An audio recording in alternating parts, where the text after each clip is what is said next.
Everybody, welcome back to another recap of 90 Day Fiance the other way. This episode, apparently we skipped an episode and I don't remember. Yeah, so listeners were saying that we... Did they combine one and two in the first episode? Sometimes maybe, or did we? I don't remember. Maybe apparently we combined one and two. I don't remember, but I feel like the Mac says I've watched them all. So Yeah, and I don't watch them. And I don't watched watch them them on without DVR. covering them. They must have combined the first two, and then we thought three was two. Yeah, I don't know. I don't know. But we caught up. We're here. So where do you want to start on this Sanquist journey? Ooh, gosh. Because there's a lot of shit that happened this episode. For the most part. TJ and Jenna Malone. Oh, okay. TJ and Kim. I don't have names for them because they're way too emotional. He's just TJ, and she's and I really don't love calling him TJ because I feel like that is the colonized version of. I said the same thing. Teach us how to say your name, King. He said TJ. TJ. But I know, but just let people know. Yeah. Like, command it. Command. You called me TJ. I'm like, no, very Western. But the boy said you call him TJ, so we just call him TJ. So TJ and Jenna Malone, because she still looks like that girl to me. So, remember we left off with them in a fight because she just got there and, the apartment was not ready and things were not in the way that she thought that they should be. The doors were different lengths. There were no windows. It was all manners of things. I did not. We missed that part where he took out a loan. Because when they did the replay, and I hate playbacks, but when they did the playback, when he was like, I took out, this is what happens when you watch shit with your partner and then they'd be like, go back. It's like, nigga, you weren't watching this. Yeah. So I had to go back and watch the fight from the last episode, and he talked about he took out a loan that he has 7 years to pay back. I'm like, well, how much is this loan, and why isn't she contributing anything? If she, whatever. I don't know if it's a matter of here. the patriarchal side of the man takes care of the house. And then maybe it's a little bit of she is moving all the way here, so I should be the one to have to get things together. I don't know what their reasoning is. Behind how they're gonna split shit up. To me, it sounds like he's getting ready to try to really implement. It's like he's a little forward thinking, but he's also traditional in his culture. So, and it seems like she's kind of ready to kind of go along with that, but then also like have their own idea, their own household within this cultural structure. So, but they're not ready to get married because, so remember the wedding is like next week, I believe. In 7 to 10 business days. Yeah. And, so the wedding is coming up and she's just arriving. Nothing is in order. We open up with him yelling with his brother, about her mouth, calling him a dick. And, her reactions to him and all of these things. And she's upstairs crying and this nigga's saying she broke his heart. And it's just and so who says that? That was my note. Like, she broke my heart. And I was like, who fucking says, like, they broke my heart? Like, this is not Hallmark. This is very This isn't dramatic. from the Shoebox collection, And the problem here is, and I realized it toward the end of their segment, they don't know how to communicate. They go from 0 to 100 immediately. Like the both of them. She does and he does as well. And you're not going to get anywhere with all of that. Like, you're not going to get anywhere with all of that. So she doesn't feel heard. he's feeling really unappreciated.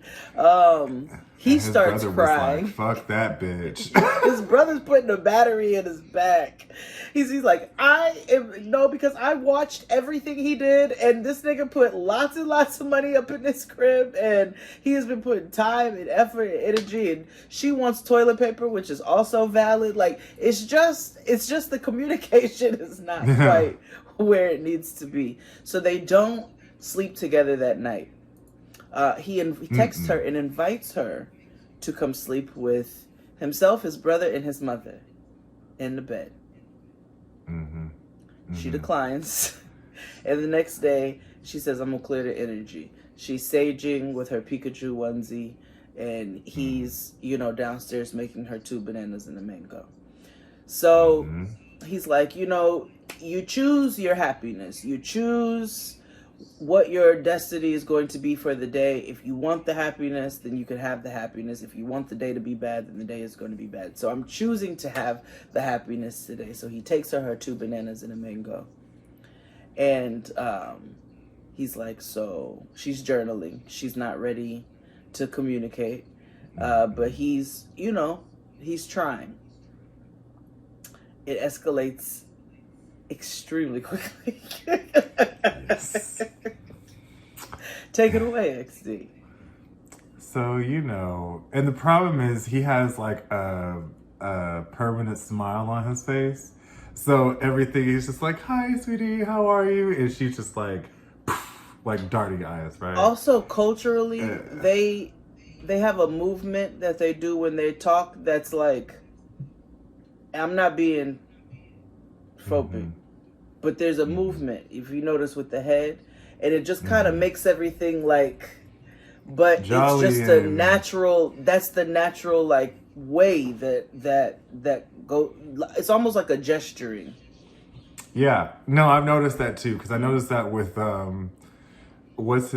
Rishi's mama, who don't like Jen. She was like, I don't like that bitch. And it's like, it was like sing-songy about it. And like, if you notice, when everybody speaks, there's always kind of like a, so I wonder what that is actually. It's kind of like how Trinidadians speak in a sing-song like behavior. A sing-song tone, yeah. Or like Americans are just loud as fuck. Like, I think.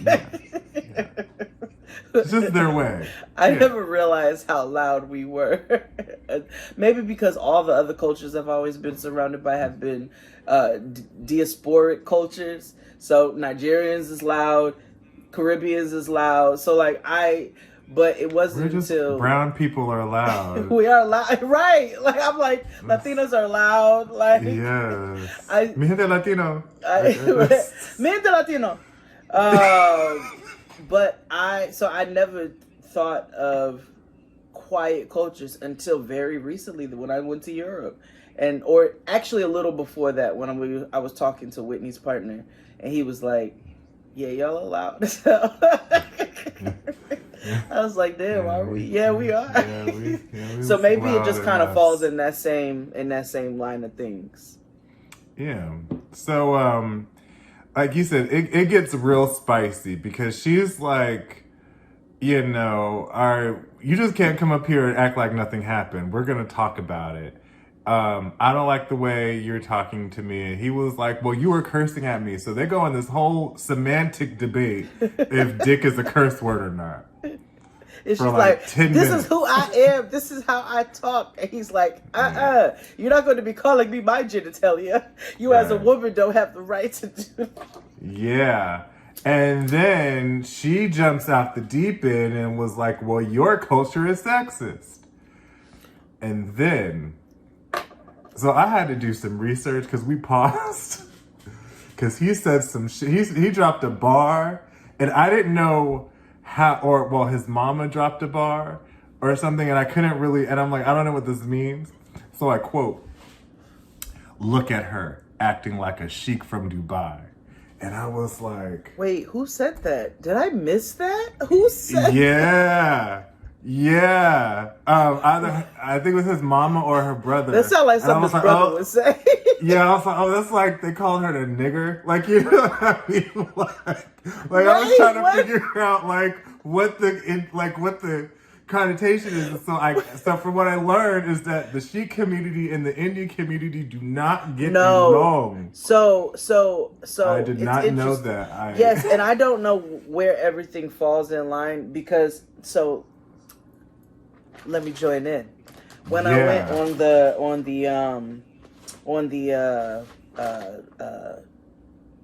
the Black Kitchen series traveling tour. Mm-hmm. Our sound guy, who I love, Amin is Indian, but he's Sikh. And he was hipping me to a lot of the mistreatment of the Sikh community in India. And it sounds like blacks and whites. It sounds like probably like some caste type of stuff, some supremacy like type stuff. Now I cannot fully speak to everything, and like all of the origins. But from what I was reading around a lot of the protests that were happening, it seemed like the Sikh community just wants to have what they want to have, and then Indians is like, nah, but they're all Indian. So it sounds like some more discrimination. Some Civil War type shit. Yeah, I was like, because when it came out of nowhere, and it was like they dropped the music, and I was like, oh shit, they definitely called her a nigger or some sort. They definitely called her something that they looked down on. I'm sorry, I can't believe I missed that. Was that when he was downstairs? No, because my notes are like, hold on. I said, oh, his brother is saying that she's being abusive. Am I missing something here? Because I was like, yeah, she's not being abusive. And I was like, ooh, they're being spicy. Look at her acting like a sheik from Dubai. Ooh, they called her a nigger, LOL. I don't want to. Yeah, so it had to be when he was downstairs. So he was down. Because there was a lot happening while he was down there. And I was just like, oh, his brother got his brother putting the battery in his back. So I must have missed that. So we learned that he did this construction all in 2 months, right? Mm-hmm. And so he's just kind of like, well, this is what we do in India. This is how it is. And she's just kind of like, all right, well, bump that at this point. You're not listening to me. And now you're not understanding the fact that I've come all the way here, dropping everything. Gonna have to get used to the fact of living on top of your parents because you refuse to live elsewhere. Like a little something for me, a little slice for me. And and he's kind of like, oh, well, how about a little bit of credit? And then he said, you would think that, aren't you supposed to be clairvoyant and know everything? Like, isn't this supposed to be like, shouldn't you know and have foresight that this is how it was going to make me feel and whatever the fuck? So yeah, he dragged her powers. Oh, powers. This is my work. Part of my work is trying to not. I'm being fully Damn, this is YouTube. Part of my work is acceptance of other people's work, not motherfucking Blanco priestess over there, because you directly inserted yourself into an African traditional religion. But other people, I be like how you saying they don't have ancestors, they got ghosts. And I'm like, you got ancestors. Now what they did, I mean, you must atone for and reconcile. But I be trying not to I'm like, I don't know. I'm not going to, maybe that girl got, I don't know what the but there's different sects of the occult, But I also am like, but then when y'all start co-opting and appropriating and stealing from other cultures and misusing different practices. Like a lot of people in different indigenous cultures, American indigenous cultures, Indian indigenous cultures say bitch, you're not supposed to sell sage, you know? Right. And you're supposed to give sage and then burn as a cleansing. And so when you buy it, you're supposed to bury it. And they're like, white girls out here selling sage left and right. So it's like when you... So I'm just like, make sure your practices are your practices. You know what I'm saying? Don't be... this is not coming out how I need it to come. Because I'm like, there's also different things resonate with different people, but y'all just be full on stealing. There's a thin line between love and hate. Yeah. Like, in the club, we all fam, but just stay in your section accordingly. Right? Or like, fat meat ain't always greasy. I don't know, nigga. Like, this is not, I'm not articulating all... I have many thoughts. I know what you're trying to things. say, though. I know what you're trying to say. And I, too, can't echo them on the public forum. But I agree. I agree that, yes, there is a space where everybody can come together and be a cult. Let's go with that. However, there are certain times where certain people, like Danielle, like... said verbatim, like, I am joining this African traditional spiritual space, right, that was completely like pillaged and all this, and told it was less than and subjugated in the space and time of Christianity and crusades and shit, you know what I mean? Like, and then you represent, regardless if you not that or not, like, you're representative of white man. And you don't have no blood ties. No blood ties, no land ties, no... And you got land ties, but it's not in the way that you're supposed to, like... No, because land isn't supposed to be purchased. Because that's... God. This is free! That's why I got a problem with paying for parking at the beach. Yeah. I feel the same, yeah. I mean, listen, I get it. We got to pay. People got to clean up and do all kinds of things. We're in our boiling era. Oh, God. I'm mentioning it every time because... Potato shoes. Listen, I'm telling everybody, we're in our boiling era. We are everybody in our boiling era. Recycle right now, okay? Nigga, no. It's almost like it's too late. Like, it's too late. I know it's way too late. I mean, yes, recycle now. Like, do the shit. Yeah. What the lady say? 20 to 30 years of doing the shit will only put us at a certain point. Well, nigga, put us at that point. Like, put us anywhere but here. Yeah. Because y'all did this. Y'all fucking did this. See, had you kept milk coming to people's homes in glass bottles, things like that, glass can be recycled so much easier. Than plastic. It's sand, friends. It's sand and fire, friends. I mean, what's the problem? You all went and did this. Every time you thought something was a good idea, it ended up being poisonous to people, poisonous to the environment, and now we here in our boiling era.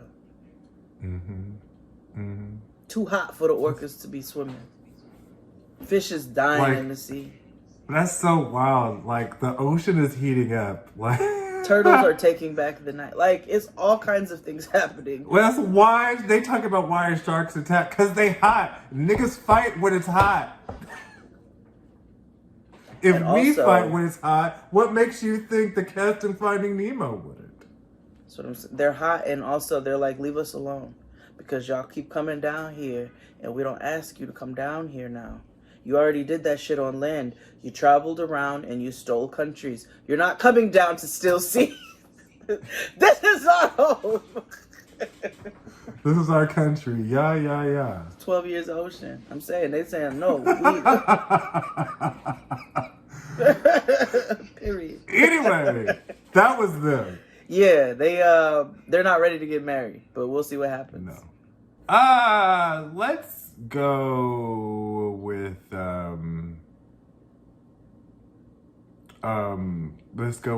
South African Freakazoid and Ghost Lady Holly and Wayne. Yeah. Yeah. He looks like Freakazoid. You remember the cartoon Freakazoid? Mm-hmm. Yeah, he looks exactly like him. He does. He looks like a. What'd you say? He looks like Colonel Guile. He looks like a monster. He looks like yes, a yes, he gargoyle. does. Yeah. Every cartoon on the WB. Many looks. He's multifaceted. Yes. He is a drawing. So he takes her to Wet Seal to get her some modest clothes because he hates the way she dresses. Yes. He thinks that she dresses like a whore, but that comes out later. So, to her face. Mm-hmm. So, yeah, I didn't realize he's always hated the way she's dressed. Yes. And so, her way of dressing is, she dresses like a, like a Saturday at a laundromat, if you know what I mean. Like, yeah. I was gonna say slutty teen emo a la early aughts, but like she like that too. Like she would wear she like dresses like she's in the Craft. Yes, she does. Like she just like it's a gown, but Doc Martens. Right, she's in the Craft. Yeah. She's BFFs with Rachel True. Yeah, and her face always is always on. Yeah, it always looks like she has like a hemorrhoid problem. Yes, like she's always do you have to shit? Like what is it? I know it's the mix of pills, but it's not just that.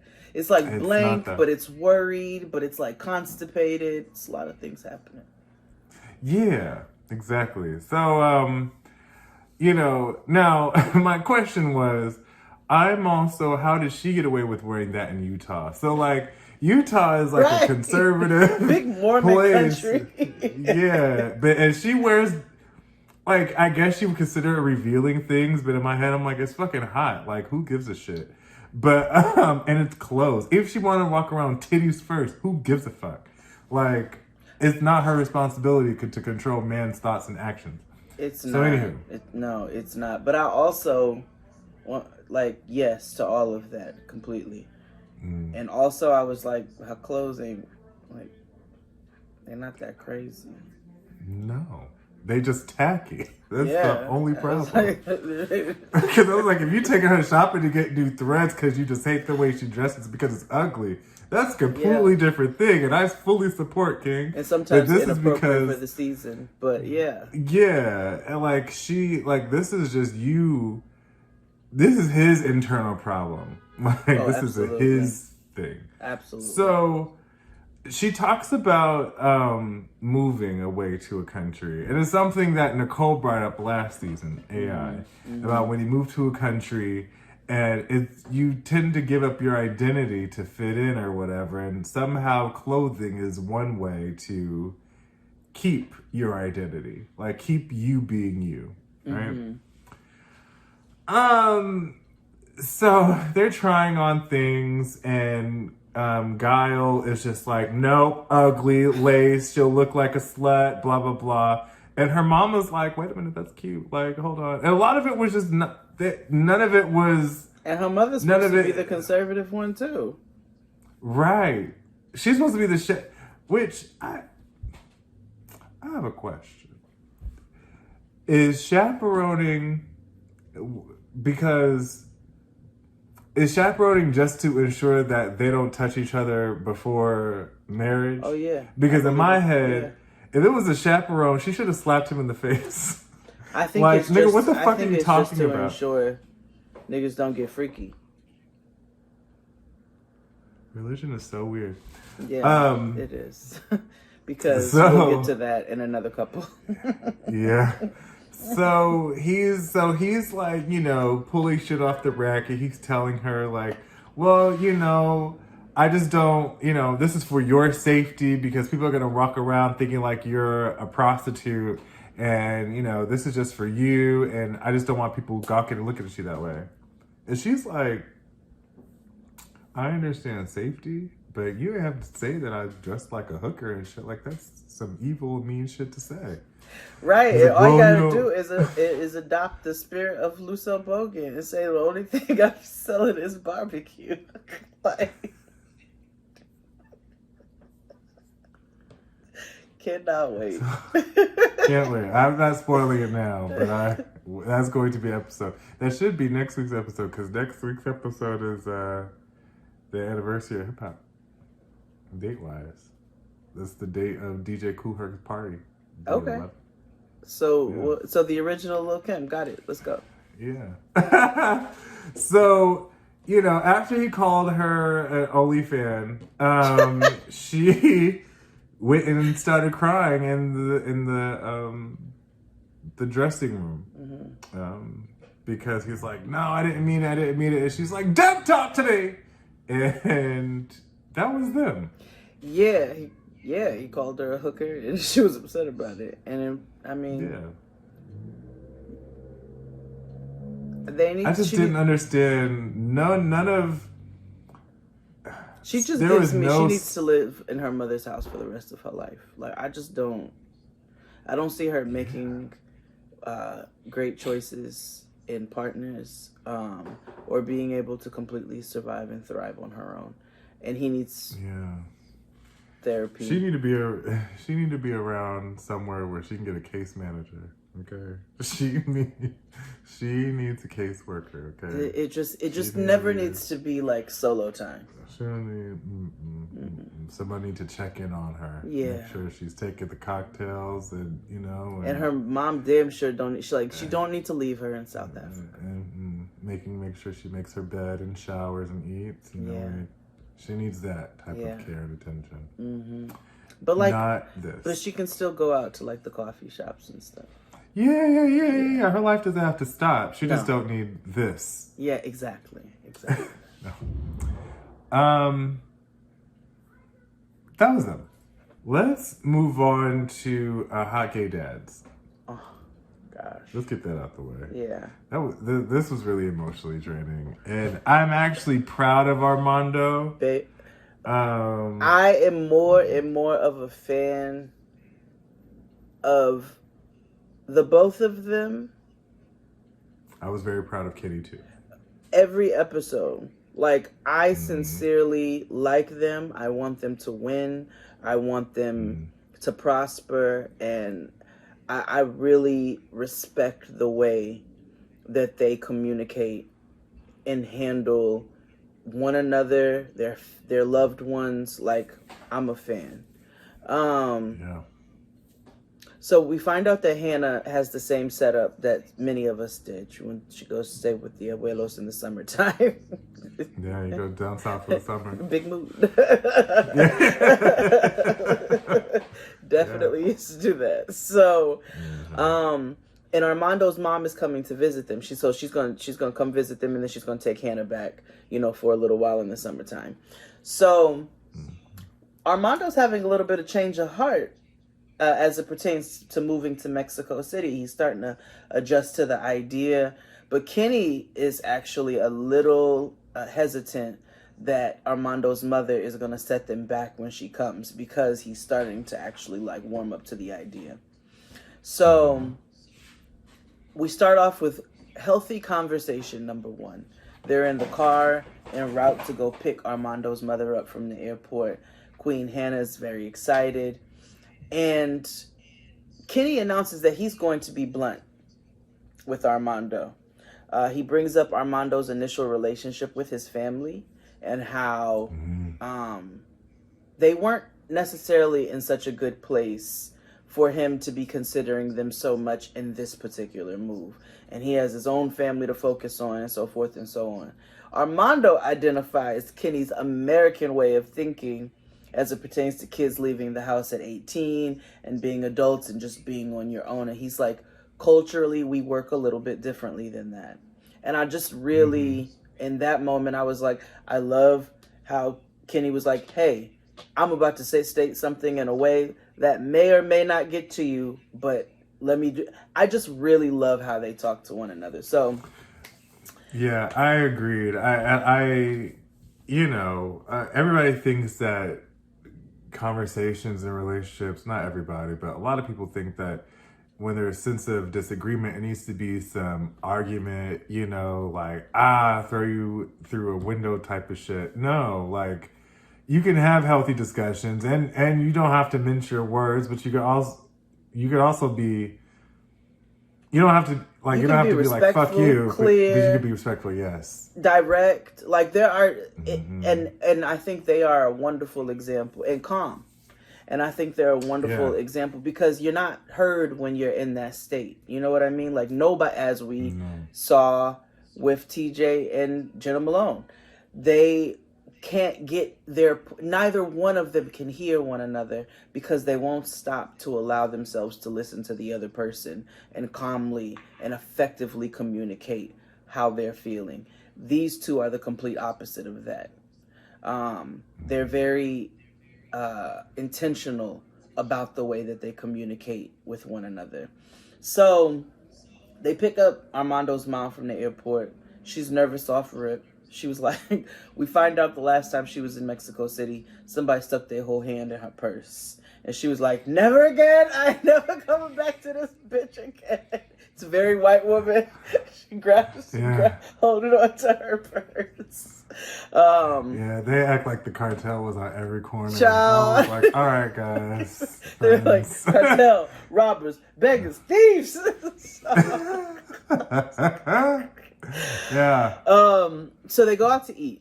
Very cute little restaurant. And we find out that Kenny's relationship with Armando's mother has gotten better. But he's afraid that his push to move there is going to set that relationship back. So Armando tells her that they're considering moving to Mexico City. And Mama got more emotional than I think we've seen her get all of the time here. Even in all the coming out again and all of that. This is the most emotional that we've seen her get. Man, I don't know if she saw herself the first time on camera and was like, let me kick it up a notch or whatever. Telenovela style. Yeah. Because my note was like, do all Latinas have the same like script? Because she said the exact same things that Julio's mama told him. Like, why must you make me suffer? And blah, blah, blah. And, I'm dying, mi corazón, and blah, blah, blah, blah, blah. Like, yeah, I'm just moving up the street.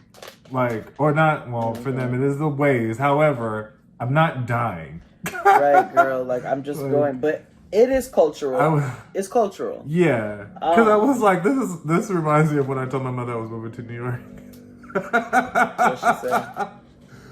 Oh, first of all, she was my mother's a Capricorn, so she soaks up everything like a sponge. Mm-hmm. But my grandmother, on the other hand, it was very much like, I don't understand why he need to leave anyway. Ain't nobody out there, ain't nothing out there for him anyway.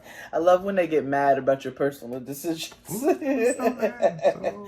And Mama took it very personally that they were moving. She's like, you already moved to San Felipe and you left and you ran away from us. And now you want to move even further from me and rip my heart right out of my chest and wah. And Armando, I was really, and all this is happening in Spanish. So Kenny is just sitting over there, white and confused.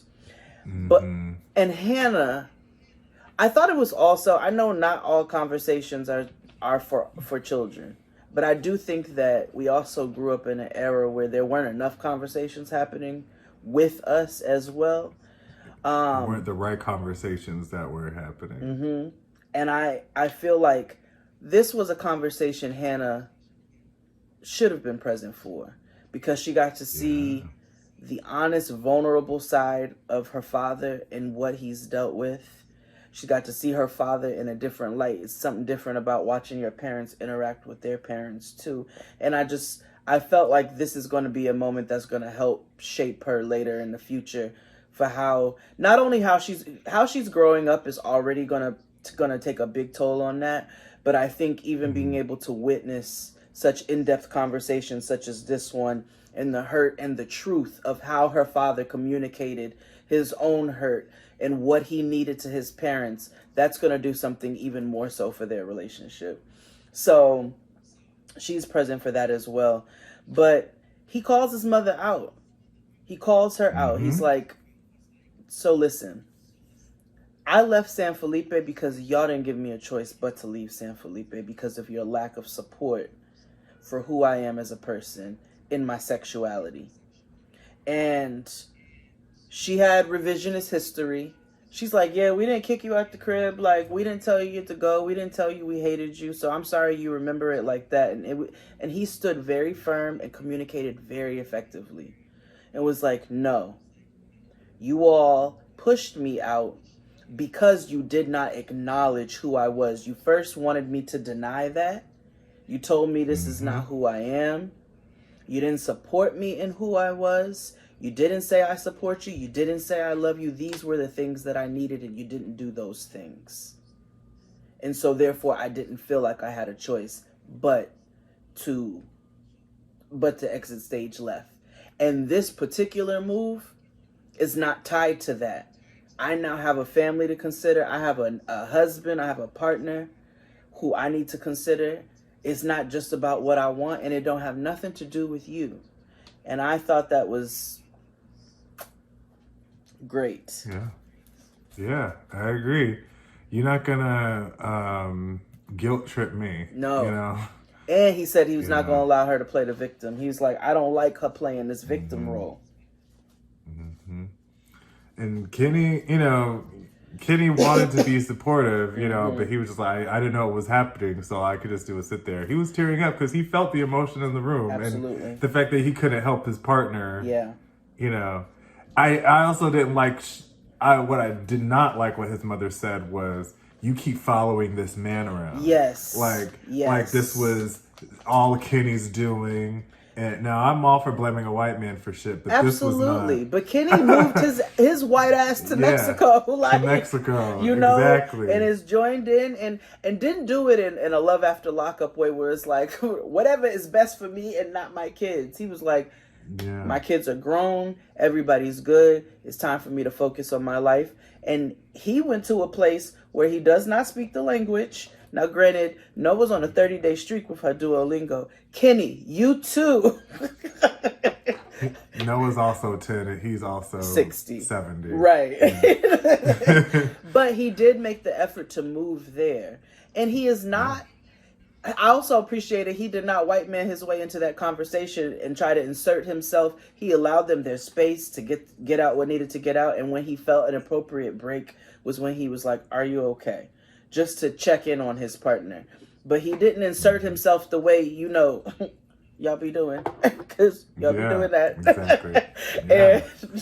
And I appreciated that. And I really was very proud of Armando for how he stood firm in his feelings and in communicating his feelings and didn't allow guilt or projection of guilt to take a toll on what the actual truth was. Me too. That was them. Yeah. Let's move on to... Oh, I forgot they were on this episode. I know. You want to bring them back? Yeah. I know Black Poppy and white Nigerian Ifa warrior priestess BuzzFeed article. I don't know. So she got weave, and First she's an words, Uber driver. New weave. She got weave and she's an Uber driver, but nobody wants to address it because that's an Uber vehicle. That's exactly what's happening. That's exactly what's happening. I think Lincolns are very smooth. Those are very fabulous pound cars. I used to get them all the time when I was in New York. That's how I was like, oh, they drive Uber. So that makes sense. Airport runs, things like that. Yeah. He also got new hair too. He got a little conch situation. So they're in love. Yeah, so they're in love again, kind of. Their intolerance. Yeah, they're intolerant. So, 30-minute recap of their relationship. Recap. And like he did when him, her, and Caduce went out on the date, where he embarrassed her and asked how big his dick was. Yeah, he does. He looks exactly like Caduce. Where is he? Whatever happened to him? Maybe that's him. That's probably him. So he, you remember on the reunion, he was acting like a complete dickhead. He was just like, fuck you, I'm not going to therapy, fuck your dog. Yeah, I hate everything about you. Apparently that little tell-all reunion was much more impactful on his spirit than even what, we knew. Yeah, right. And so he said, he just said all those things because he was hurt. But he eventually agreed to go to therapy. And so they've done a couple sessions. And she realizes some of her part in this situation, which is good. Him, we don't know yet. Yeah, I don't know. He has a mischievous face. Like, he looked like a badass kid who's always up to no good. So he looks like a stereotypical romance novel character. Like, he does. You know what I mean? He does. But his facial expressions are always like he just up to something. And I don't think he's necessarily up to something, but he just always looks like he does. No, I agree. They got a dog named Gizmo. And that was the update from them. So, which is prep for a baby. I have a lot of issues when people say that. Because I already hate, animals dressed as humans. You know what I'm my thing, but I know that caring for an animal can be intense. Right? Yeah, absolutely. But I strongly dislike when they are compared to humans. Yeah. Right? Yeah. And strongly dislike. Anywho, so my dogs are coming in to visit. My girl Sandra and Lizette. There are her friends who told her she's stupid. Her true Latina friends, the friends she wishes she could be. And they're coming in because, they're teachers, spring or summer vacay, it's cute or whatever. So, since she's not really allowed to have friends like that anymore, she's excited to come pick up her girls. Yeah, and she wants them to also, she wants to convince them that her life is amazing and see a softer side of Sears when it comes to Yohan. And I don't know why friends who are in abusive relationships always want their other friends to know, like, I'm okay. I'm good. Like, look, we're so happy and he's so gentle. Like, girl, I don't give a fuck. You know what? I wouldn't know your business if you ain't told me. No. So I'm assuming y'all are good. So whatever the fuck. Anywho, she's driving like a damn maniac, which is why I was like, oh, she really does Uber. Yes, talking about, just because I'm a New Yorker, and I'm like, yes, we drive assertively, but also, bitch. No, that was maniacal behavior. Yeah, let's stop it. Stop it. Yeah. And they drive differently, so adapt, bitch. Relax.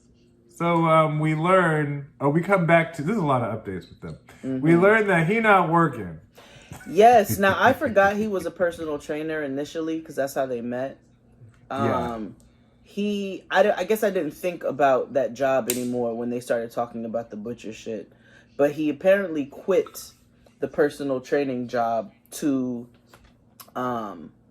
focus on the butcher shop. Now with the butcher shop, he no longer has that because he never had a contract with the landlord, and the landlord came one day and was like, I want the space back. So he just had to give it up. But he tells us in the beginning that their goals right now are to start some businesses, plural, he did say that, buy a house and have a baby. But he has zero job right now. That is such a, no offense, heterosexual trope. Oh, no, the disclaimer is not even necessary. That is such a straight thing to do. Like, we're gonna baby and have businesses And it's a nigga and build an empire. Thing to do. Like, it's and very we're gonna like, have generational I want to wealth. get you pregnant. And it's like, oh, but do we... Listen, hello? Jade went through that, so I can speak to it. Like, niggas love to get you pregnant with no plan. Now, did things work out for us? Yes. Yes. But not everybody is so blessed or lucky. No, and I can speak to the dumb that is. It's like, and it's the way things have gone for lifetimes, right? People have gotten pregnant forever. You know what I'm saying? Unexpectedly. How it's unexpected, I don't know. But regardless, that has been the tell of time. Don't make it not dumb. Russian roulette. Yeah. And she's dumb for considering you sat up here and did all that. You called him dumb and stupid and nasty when he had flies on his meat and all kinds of things. But you still be entertaining these conversations of baby and home. You still entertain all of this shit. And we heard you talk about, I have to pay for everything. And I'm sure it's not going to be the last time that we hear it. I guarantee you that's going to come up at some point. Right. So yeah, when do what are we doing? This is why I think there's a lot of people on these shows that are caught up with being eternal girlfriends or husbands as opposed to husband and wife. I think that's... Did I tell you about the joke about the take it drag too far joke? I have to tell it after. But I feel like people take drag way too far. And it's this thing of like, you didn't have to get married. You guys should have just stayed together in a relationship, right? Like, especially these two, right? Y'all were just good as boning each other. Y'all was fucking each other while she was on vacation and he was at work. And I say this to say, like, when you're in a boyfriend-girlfriend type of relationship, like, you tend to lead or have some element of delusion, right? You always talk about certain plans, and you know damn well as soon as you get married or you're in there for the long haul that shit ain't gonna happen. So, people always have talk pipe dreams and shit at the beginning or whatever. But like when you sit up here and tell us, oh, we're having this thoughts and dreams of having a baby and having multiple businesses, right after you told us that you 45 and have had medical issues, and the fact that this nigga can't have a real contract with the landlord to keep his business running that was gonna probably get shut down anyway, unfortunately. I just, that doesn't make sense to me. It don't add up. Like her element of delusion. No, that's what irritates me is her element of delusion, because she's got expectations and standards for her life, but she continues to make decisions and be partnered willfully with a person who is not in alignment with your vision of what you have told us and them you want. Yeah. But you continue to try to fight this fight. And I don't know why. But oh yeah. So anywho, I have a clue. Her homegirls come, and she's telling them what's the tea, and Sandra and Lisette are like, well, why the fuck can't he train and do all this other stuff in the meantime, in between time? But whatever. Before she's telling them this, though, she's explaining her extreme life of leisure. Oh, yeah. We wake up at noon. We decide if we're going to the pool or to the beach, and that's my life. Teach a yoga class here and there. My online platform. Everything's great. And they were like, yeah, bitch, we see through the eggshells and the chicken feathers. Cut the shit. Mm-hmm. And that's when she starts explaining this. And they're like, so not only does he has no job. There's no job. He has no work right now. And y'all want to have a baby. Okay, bet. And that's where we left it. Yeah. Oh, wait, no, they all get there, right? They meet him. They go to the crib. Yes. Yes, so they go to the crib. He's very congenial and nice. And it's probably because they're women. You know, he feels less threatened. Absolutely. Yeah. They're like, oh, he fine, but we know the deal. As soon as they sit down, they get to the shits. Lisette and Sandra. Yes. And they start having therapy. They're like, and so how are y'all? Because they can speak Spanish, it is absorbed even better. And he is receptive to them. He's normally, when it's other people, he's like, I don't like other people talking over us and in our relationship and our business. But because he's talked to them via, FaceTime and shit like that, and he knows them, and they seem like nice people. I would be friends with them. I'm mad I'm not. Yeah. So I think this will sink in a little bit better. So they told him all, but you need to get a job. So hopefully that's next week, and he is receptive to it. We will see. We are just getting them, so we're about to get the shit. Yeah. That was him. Yeah. Do you want to end with self-hate, or do you want to end with religious sexual suppression? Let's end with the self-hater. Okay, that's great. So Michael, Sarah, and Mary. Oh yeah, Harry Potter and Mary. Yeah. So we back to the shits, right? Remember, they would stand up in front of Lolo and he was like grandfather, and was like, so what y'all did when you got off the plane? And it was a big cliffhanger. And when it came to answer, he didn't rat out. He didn't say, I was tonguing your granddaughter down. He was like, no, I got off the plane, we greeted each other warmly, and we spoke to her brother, and we got in the vehicle, and we came here to see you, and you're so blessed, and looking fresh and fresh-faced. And he didn't lie. He just didn't tell the whole truth. He lied by omission.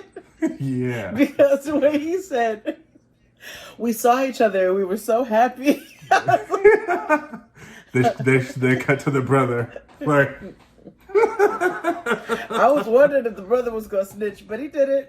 Me too. Good for him. Yes. Good job. However, Lolo senses that there's some bullshit, because he just kind of looked at him like, that's stupid, because I know if I was him, I wouldn't try to do that either, but okay. Lolo's like, I'm gonna let y'all rock this time. Right. Let's go eat. Now, my note says, so they're showing Brandon's house, because remember, Brandan put all that money. Now, I have a very, very American opinion, and I'm telling you this right now. So if I get canceled for this, I can completely understand why I would. I don't think you'll get canceled. I was just very confused because we were told that he gave like $60K. And I know that building costs aren't as cheap as we think they are in other countries. You know what I mean? But I also just didn't see $60K worth of work. That's what you were about to. Okay, I thought it was something else. What do you think I was going to say? I thought you was going to talk. We'll get to it in a second. Okay. I think here's my thing. I don't know. Did they build that house from the ground up? I don't know. But I'm just trying to figure out where 60K is, right? Well, here's the thing. Like, I know. If they built the house from the ground up, all rooms, that kitchen, everything, plus farm, getting stuff together for the farm and the oxen or what the fuck, a caribou, them moose reindeer, getting shit together for that, and cow mooses. I think it could. I end guess up so. being that, It could like be. overall between materials and paying people, and even with cost of living being different, I and then guess the so. dollar range being ranging, and then on top of that, Like I it may not said, have all gone into the house. Some of it may have gone to living as well. true. I was just kind of like I said, this is my very American opinion, and I was kind of like, when you have like, they have all sorts of spiders and tarantulae And also the way that and they build is different. different. Yes. So I know. they're This is used to again the me wildlife being an because nigga, American. I would probably would be very American up and down. I was like, we got ants and spiders and cockroaches and and big nigga roaches and They lizards, and which means there there's was a a gecko, snake. which is snake. That Yeah. means if the lizards can survive, the snakes can too. Yeah, I was like, nah. Uh-uh. However, outside of me being ignorant, I he was like, this is an upgrade to me because I used to live in a shack, a porter I potty. said, shout out to his Uh, perspective. yeah, he's lived everywhere that That nigga said a people. porta potty. Yeah, he has been houseless. He has. He's Okay, lived in his and car. He lived in that RV, not even an RV, whatever it was, an Astro van converted. He lived in a. He's he lived lived in a mystery van. right. He's lived in a number of places that had no plumbing. So when she said we don't have no hot water, but I'll boil some for you, he was like, "Say less, girl. My car didn't have a toilet. Okay, so Right, I'm good." And I was like, right. "I'm with it. Good." So, Yeah. now they get to the kitchen. I'm trying to hold on to like, cause it turns and it gets gross so quickly. Oh yeah, but no. Before that, well, a happy portion. The most beautiful portion I've ever seen of them. Oh, yes, The yes. feast in the kitchen. Ah! I almost had. Actually, I'm gonna have Filipino food today. Oh, I lunch love because Filipino food. I'm Love gonna it. have pancit and lumpia, And lumpia and because chicken adobo and yeah, with some halo let on me the tell y'all side something. for drink. Her Yeah. grandmother made pan-fried noodles with veggies. She made a platter of lumpia like it was a holiday. A platter of Filipino-style fried chicken. It was, I don't know, grilled caribou on skewers. It was all kinds of things. Or it was a feast. It was a literal feast of food. Yeah. And you could tell that nigga thoroughly enjoyed it. He was too tired and too horny to eat. Which I understand the horny part, but yeah, he was too tired because And he the was tired. like, I he was like, I would fuck this up right now, but I am dead the fuck. Ooh, that food looks so good. Dude. Now this is where I thought your opinion was about to come, because my American jumped out, and I really try to reconcile between knowing the country that I was raised in and the mentality and people's cultural differences. So I get it, but I don't. Because, like you said, they were showing Brandon's house. We find out that the grandparents, it was not the original intention for the grandparents to live there. The grandparents had to come live there because of a typhoon, and their home was destroyed, which is very sad. And fucking wild to say. Like, I know that typhoons exist, but you never think of like, damn, a typhoon fucked up my house. Like, I've been displaced also, by like, a typhoon. Like, that's wild. when I had a bunch of family displaced by the hurricane, like, it's the same shit. You know what I mean? It's like, what can you do? Like, there's nothing like that you can prepare for or to prevent a typhoon. Mm-mm. Like, that shit is it just happens to you. And you're fine. It's like, okay, I gotta move on with life. So the grandparents live there because their home was destroyed. Now this is where I was like, I get it culturally. ancestrally, all of that, you've got to ask permission, for certain activities. And, religious wise, they are staunchly against sex before marriage. I understand that is their faith, right?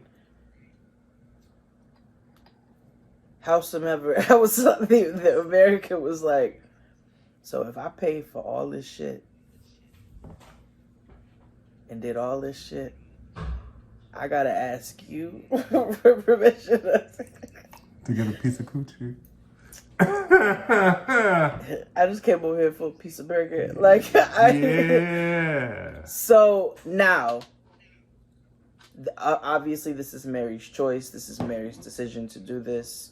Her body, her choice. It was more about what they got to do with it. But I understand that y'all's culture, but I was like, okay. So they go to the room. It's time for he asked permission. May I sleep with your granddaughter in the bed tonight? Yes, but y'all may not fuck. And it was like, okay. And the act of just asking is enough. Mm-hmm. So they get to the room, and I do want to say, go ahead. He did bring back the term knock boots, and I thought that was very. This nigga said knock boots. That's my no. I said, oh, I'm bringing it back. Knocking I was boots. like, does this young white Harry Potter listen to Jodeci and H-Town and Troop and fucking Don't Disturb the System of a Down? Yes. I don't know. He might have a repertoire of music that we are not privy to. When he said knock boots, I was like, I said I was bringing that back. So unexpected. Woo, yeah. I got a good one off. That was a true shocker. So he is talking to us about how horny he is. Big, dangerously horny. Aggressively horny. He had the freakum draws out. He said it accentuates the package. So when you need a pulse, you want to indulge? Yeah. These are your draws. For his balls. He was like, I understand she a virgin. I'm not, but right. I understand she is, and her body, her choice. Yeah, he was like, we was phone boning left and right. Yeah. And he was like, okay, I understand we can't have sex, but maybe we can be intimate tonight. I was like, let me translate. This nigga want a little head. I was like, he was trying to get his dick wet so bad. But he did, while he did not fully understand, he did respect when she said, I am not ready. I am nervous. He didn't understand her nervousness, which that's his youth, right? Because somebody can be nervous and hesitant and scared of it in a situation that they've talked about previously, because things are much different talking about than doing. The girl is a full virgin. She ain't never had no dick ever in her life. So you have to understand that just because she was able to rub one out on the phone with you and she watched you take a shit, that's not the same as her actually, in the words of T.I., getting her hymen broken. I don't know if it was that in particular, but that nigga, his awful rhetoric about wondering if his daughter's hymen was intact. Y'all's obsession with young women's, and I use women as who they identify as, women's hymens, and it's very weird. It's very weird. There's so much weird behavior around sexuality and ownership. Especially in the heterosexual community. Yeah. Mm-hmm. Because what the fuck? Yeah, I need to make sure. That's so weird. It's. Thank God I'm gay. Yeah. Whatever Jesse said in that show. So That's what happened on Empire. He went up. I'll never. He went up there. Did you ever watch Empire?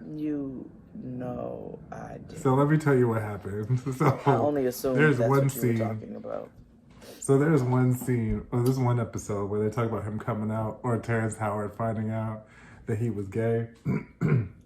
So like he was a kid, and so Jesse was like wearing like his mama's pumps or Taraji's pumps around the house or whatever.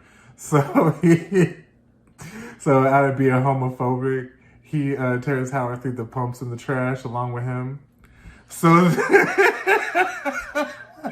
so then it cuts to a scene where we're at like 8 Mile, where like Eminem is about to debut or whatever, and it's like these two battle rappers, and all of a sudden Jussie Smollett come out and he's like, "So what? I'm gay." I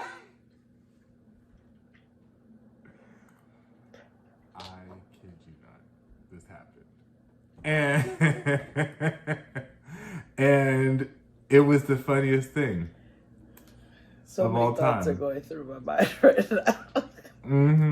It's racing. Yeah. Because part of me is like really sad. I'm like, that's so dramatic. But then also there are families that really like shun their kids in really awful and disgusting, atrocious ways. So yeah, that was funny. I don't care. Just the way you were like, he threw the pumps in the trash and him, and then it was. Why was it at a battle rap scene? Like, that's exactly what happened. I'm not even being. I wish I could say I was being hyperbolic or whatever. No, this is exactly what happened. It's a Lee Daniels show. I know, and that was another thought. That was part of the thought. Oh God. Okay. But yeah, he was ready. He's super mean and eager to bone. And she was like, baby, I'm not afraid to go all the way, but it's my first time. Very like Beyonce, but she was like, no, I can't. Yeah. And he was like, you know what? I respect that. As long as it's not because you not want to defy your grandparents. It's right. just because you don't want to. Because you're not comfortable. So, and she also... So he thought he was going to get a little cuddling. But Mama was like, spooning leads to forking. And we are sleeping like cousins. Head to foot, nigga. So sorry. I was like, that is the grandparents' slumber party. It is. She was like, sorry, there will be no cuddling. If your dick is in my back, I already know what's getting ready to happen. And I know how that goes. A nigga come and squish his dick in between your butt cheeks like a hot dog. And at 3 a.m., next thing you know, you're full blown awake. Yeah. Unless you're doing the side shuffle. But anyway, that's another conversation. Yeah. Been there. Yeah. Many nights. And that was them. Yes. Yeah. All right. Julio. I truly know Black Coffee. Leaving from a nigga from New York to be this nigga from New York. Like this is the most New York thing ever. Yeah, and Dominican. And Dominican. I was like, because this could have happened in motherfucking... Well, I'm talking about the physical setting. This could have been in Long Island. This could have been in Teaneck, New Jersey. This could have been in the Bronx. This could have been in so many different... Bushwick, so many areas. I didn't know she was only 24. Yes, he's 27. I know he's 27. And she's 24. But she looks not 24 Matcher? on her face. Yeah. Mm-hmm. She looks mature. Go on. What you thought I was going to say? What you thought? Text it to me. I'll say here, I thought something of the spoiled milk variety. Oh, too easy. Too easy. Bananas. Okay.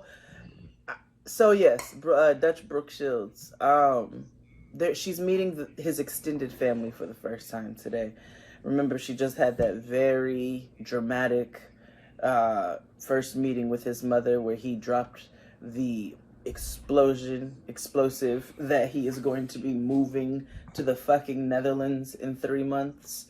And so she already feeling weary because she's like, this nigga's already set me up for the okie doke, and I bet you he hasn't told the rest of his family he's moving either. And lo and behold, he has not. So they get to the house, they throw in bones. I mean, it is standard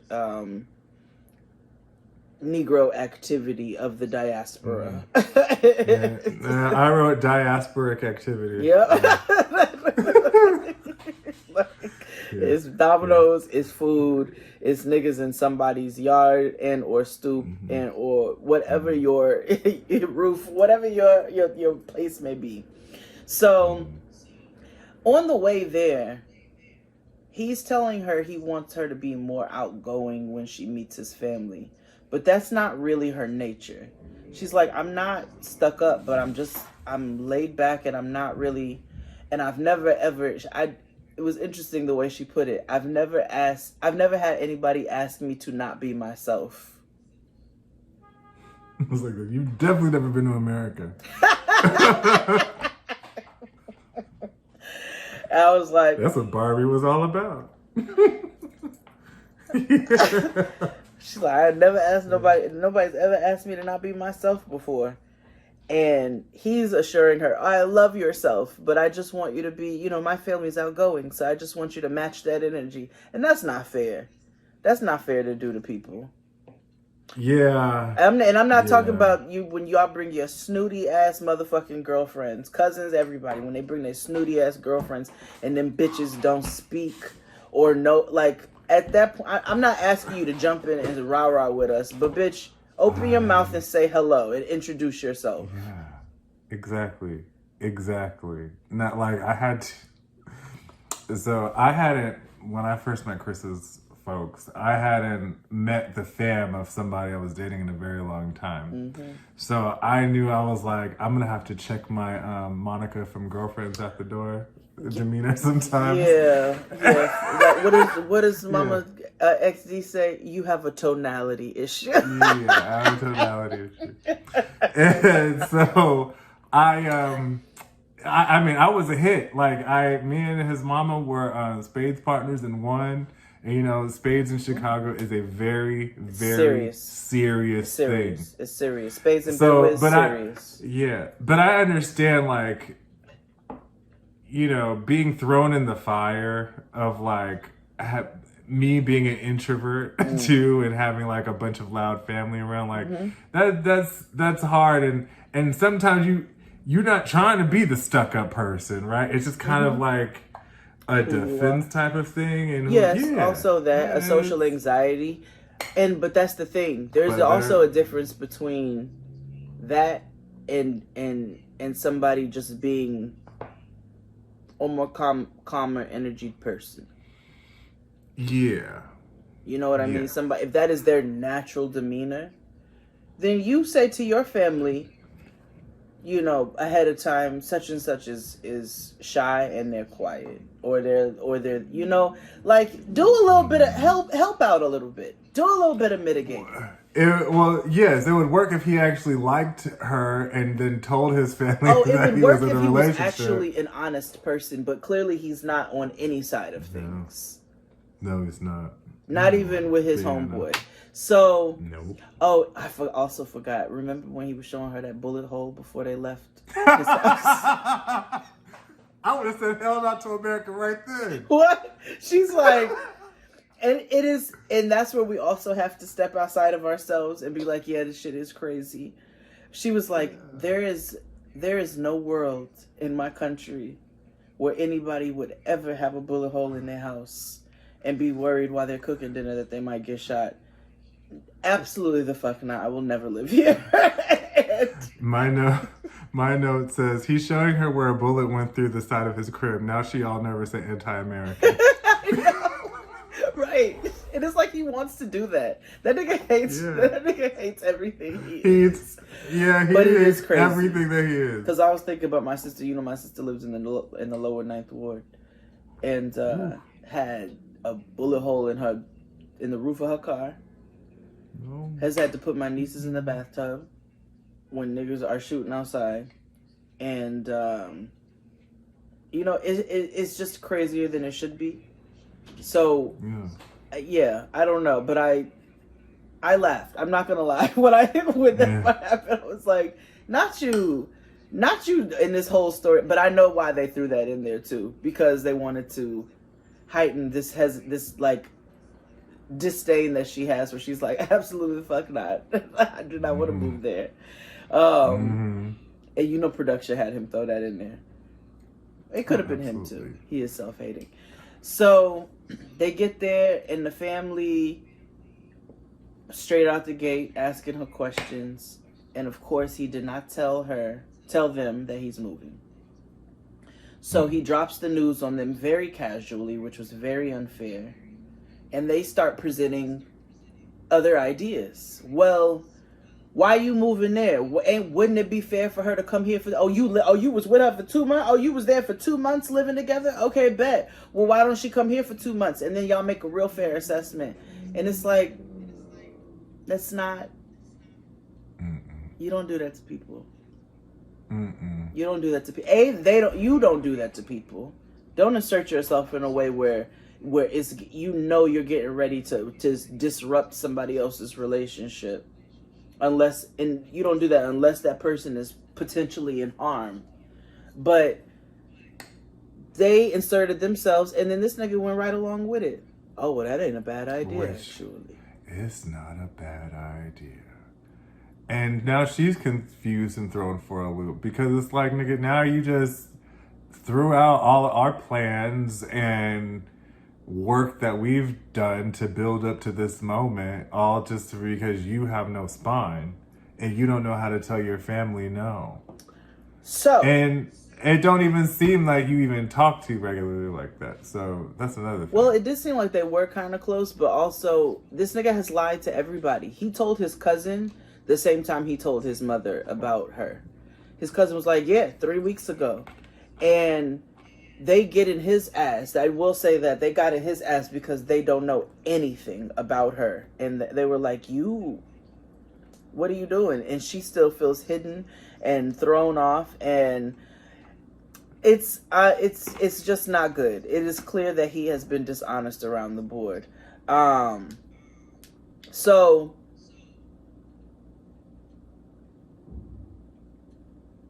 sorry. I had a text come up. Cut this out.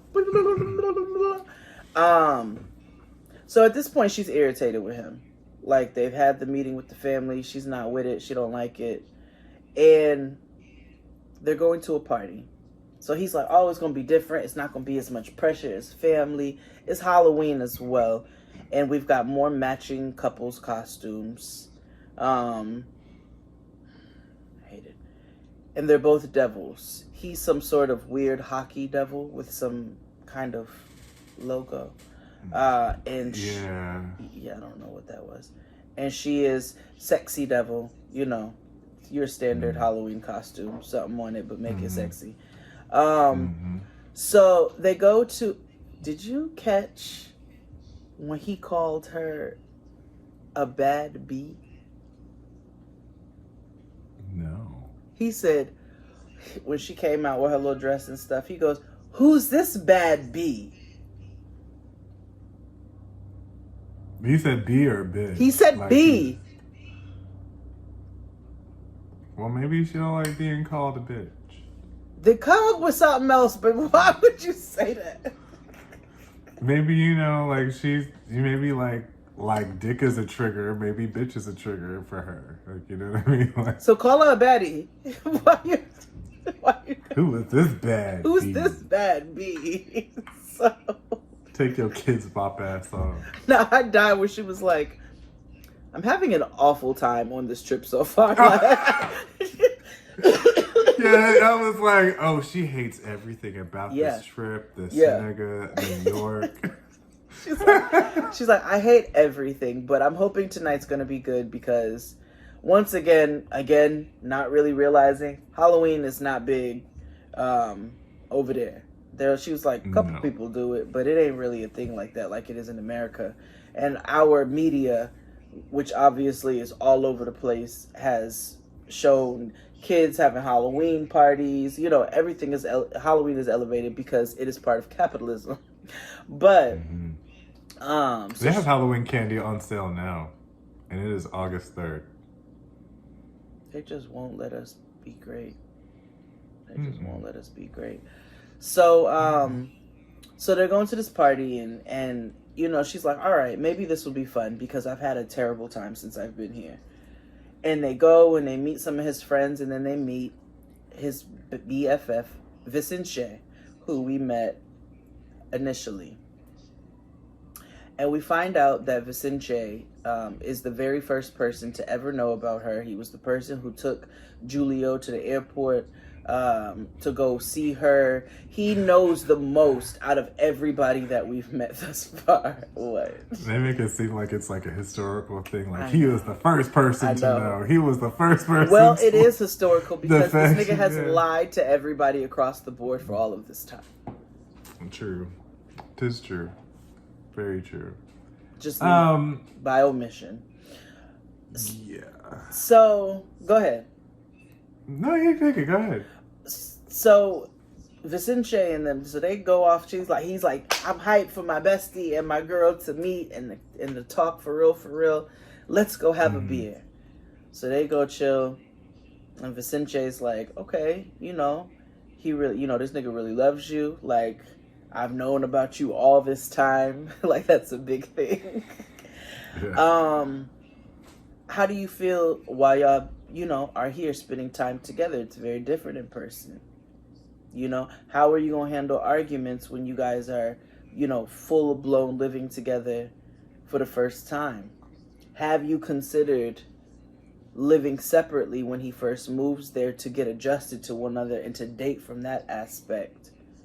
And then moving in, which, listen, is not a bad suggestion, but this is not the time for that, and that's not how you do it. And because he's never had this conversation and they've had a plan, you don't do it like this. So,